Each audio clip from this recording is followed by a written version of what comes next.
श्री परमात्मने नमः।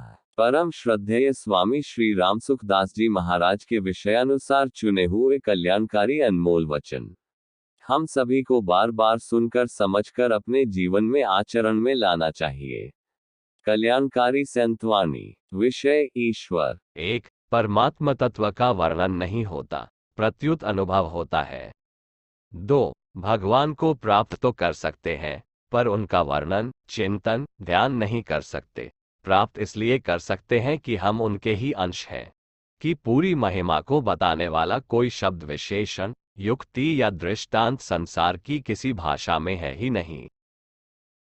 3. भगवान देश काल आदि सभी दृष्टियों से अनंत है। जब भगवान की बनाई हुई सृष्टि का भी अंत नहीं आ सकता तो फिर भगवान का अंत आ ही कैसे सकता है। आज तक भगवान के विषय में जो कुछ सोचा गया है, जो कुछ कहा गया है, जो कुछ लिखा गया है, जो कुछ माना गया है, वह पूरा का पूरा मिलकर भी अधूरा है। इतना ही नहीं, भगवान भी अपने विषय में पूरी बात नहीं कह सकते, अगर कह दे तो अनंत कैसे रहेंगे। 4. वास्तव में परमात्म तत्व का वर्णन शब्दों से नहीं कर सकते। उसको असत की अपेक्षा से सत्विकार की अपेक्षा से निर्विकार, एकदेशीय को अपेक्षा से सर्वदेशीय कह देते हैं, पर वास्तव में उस तत्व में सत निर्विकार आदि शब्द लागू होते ही नहीं। कारण कि सभी शब्दों का प्रयोग सापेक्षता से और प्राकृतिक संबंध से होता है, पर तत्व निरपेक्ष और प्रकृति से अतीत है। 5. जब मनुष्य इस बात को जान लेता है कि इतने बड़े संसार में अनंत ब्रह्मांडों में कोई भी वस्तु अपनी नहीं है, प्रत्युत जिसके एक अंश में अनंत ब्रह्मांड है वहीं अपना है, तब उसके भीतर भगवान की आवश्यकता का अनुभव होता है। कारण कि अपनी वस्तु वही हो सकती है जो सदा हमारे साथ रहे और हम सदा उसके साथ रहें, जो कभी हमारे से अलग न हो और हम कभी उससे अलग न हो, ऐसी वस्तु भगवान ही हो सकते हैं। 6. वह परमात्मा कैसा है, कैसा नहीं है, ये जानना साधक के लिए आवश्यक नहीं है। साधक के लिए केवल इतना ही मानना आवश्यक है कि परमात्मा है और वह मेरा है। उसको इंद्रियां मन बुद्धि से जाना नहीं जा सकता, प्रत्युत केवल माना जा सकता है। 7. हमें कोई ऐसा साथी चाहिए जो हमसे प्रेम करे, हमें आश्रय दे और कभी हमसे बिछुड़े नहीं, सदा साथ रहे। ऐसा साथी ईश्वर ही हो सकता है। तात्पर्य है कि हमें प्रेम के लिए ईश्वर की आवश्यकता है। इस आवश्यकता की पूर्ति न स्वयं से हो सकती है, न संसार से, इसकी पूर्ति ईश्वर से ही हो सकती है।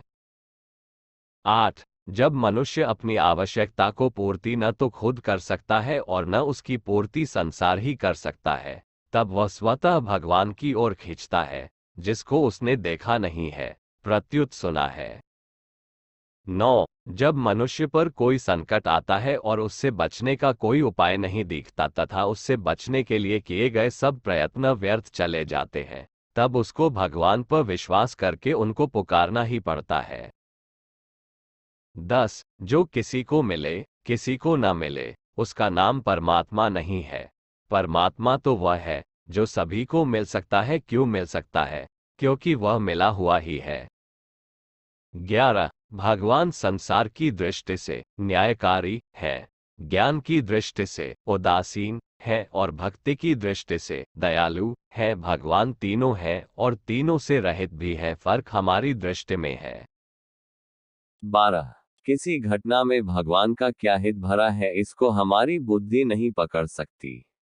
अगर हम अपनी बुद्धि से भगवान की परीक्षा करेंगे तो भगवान फेल हो जाएंगे। इसलिए अपनी बुद्धि से पकड़ने की चेष्टा न करें, प्रत्युत अपनी बुद्धि को उनके अर्पित कर दे कि भगवान जो कुछ करते हैं उसमें उनकी कृपा और सबका हित भरा होता है। 13. भगवान जैसे वैकुंठ में है वैसे के वैसे ही नरकों में है। जो कहीं हो कहीं ना हो, वह भगवान नहीं हो सकता। जो किसी का हो किसी का ना हो, वह भी भगवान नहीं हो सकता। 14. यदि है रूप से परमात्मा को ही माने तो कौन सा रूप बाकी रहा। संसार में भी है रूप से परमात्मा ही है, सत्ता रूप से केवल परमात्मा ही है। वही परमात्मा अनेक रूप से है, अनेक रूपों में भगवान तथा उनका लोक, साकेत, गोलोक आदि एक ही है। भक्त को निष्ठा रुचि से भेद होता है। 15 शास्त्रों में तत्व का जो वर्णन आता है वो हमारी दृष्टि से है। हमने असत की सत्ता मान रखी है, इसलिए शास्त्र हमारी दृष्टि के अनुसार हमारी भाषा में असत की निवृत्ति और सत तत्व का वर्णन करते हैं।